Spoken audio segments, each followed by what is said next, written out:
Бұл бір уылжыған жап-жас келіншек еді. Ерге шыққан 6 айлық бөпесі бар дегенге білмеген кісі сене бермейтін. Өйткені тым ұялшақ еді. Және жат адамнан жалтақтап, қашып жүретін әдеті барды. Көршілер оны үркек Мәриям деп атайтын. Бұлар бір отбасында 3 адам болатын. Күйеуі, өзі және жаңа отыра бастаған ұлы Талғат. Ері Әнуар мұнайшы, қызмет бабымен жүріп, ол көбіне үйге кеш оралады. Мұндай беймезгіл шақтарда Мәриям елегізіп үйде отыра алмайды. Сен жоқта біз қорқамыз дейтін ол кейде күйеуіне. Әсіресе Талғат ұйықтап жатқанда қорқамын. Сонда сен Талғат құрлы болмағаның ғой деп күлетін Әнуар. Ол жігіт қой. Жаз айы, тас төбеден шақырая төнген күн сәулесі күйдіріп барады. Жексенбі күні болатын. Қаладан батысқа қарай бет алған көгілдір Москвич теңіз жағалауының оқшаулау бір жеріне келіп тоқтады. Бұл арада адам аяғы өте сирек еді. Анадай жерде ғана 14-15 шамасындағы 2 бала биік қатпар тас үстінен қармақ салып өздерімен әуре. Одан сәл әрігіректе 4-5 адам карта ойынының қызығына түскен. Самбырлап сөйлеулеріне қарағанда аздап қызара бөртіп алған сыңайлары байқалады. Ұшқыр моторлы қайық арлы-берлі заулап жүр. Жалт етіп көрінеді де, әп-сәтте жоқ болып кетеді. Кәрі Каспийдің бұйра-бұйра ақжал толқындары бұл күні тыныш, майда желмен жай ғана қозғалады. Олар төсеніштерін төсеп алып, әкелген тағамдарын газет үстіне жайғап қойып жатыр.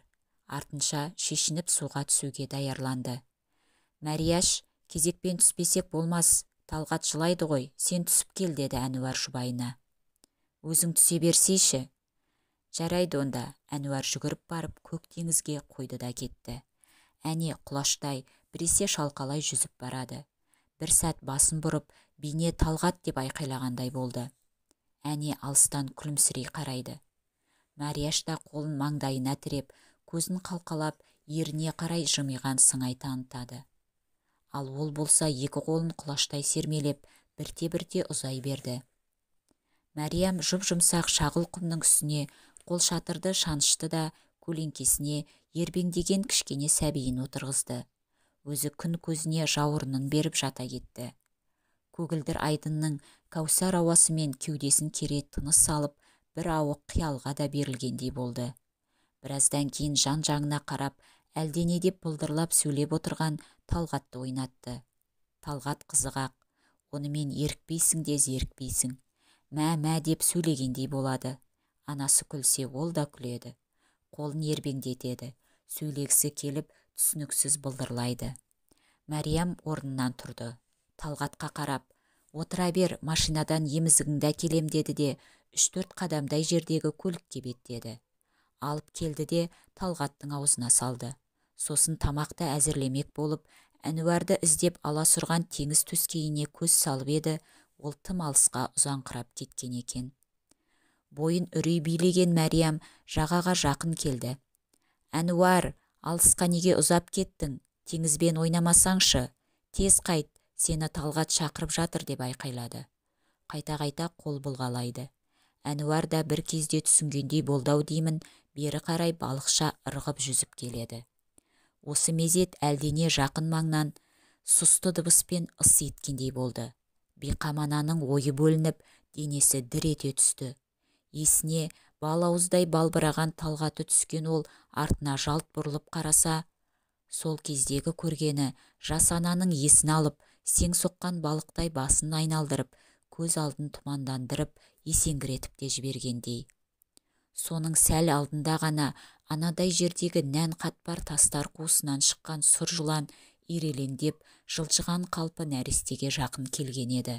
Кеудесі мен мойынын жоғары көтерген күйі әлгінде ыс ете түскенде осы болатын. Талғат бейне бір жыланды қолымен ұстағысы келгендей елпен қағып ілгері қарай ұмсынып отыр. Қайта-қайта ауаны қарманып, қолын сермелегеніне мәз.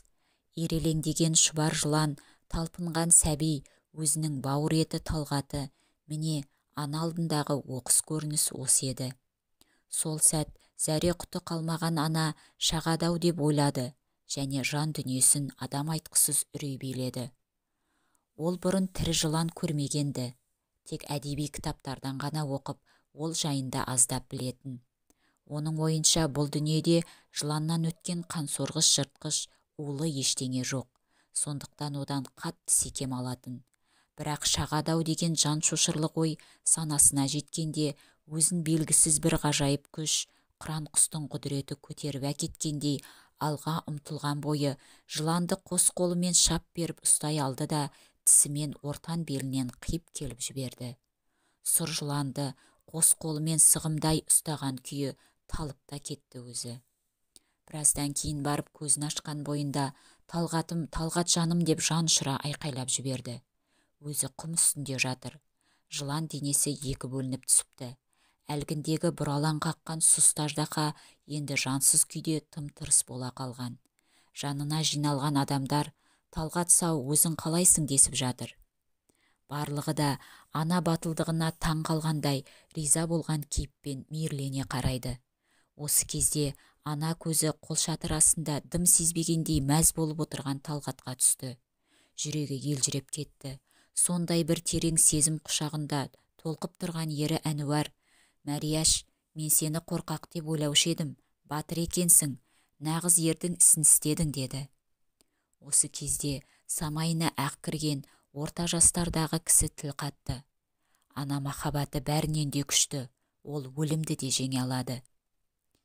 Иә, бала үшін отқа да түсуге әзір тұратын абзал ана ғой ол.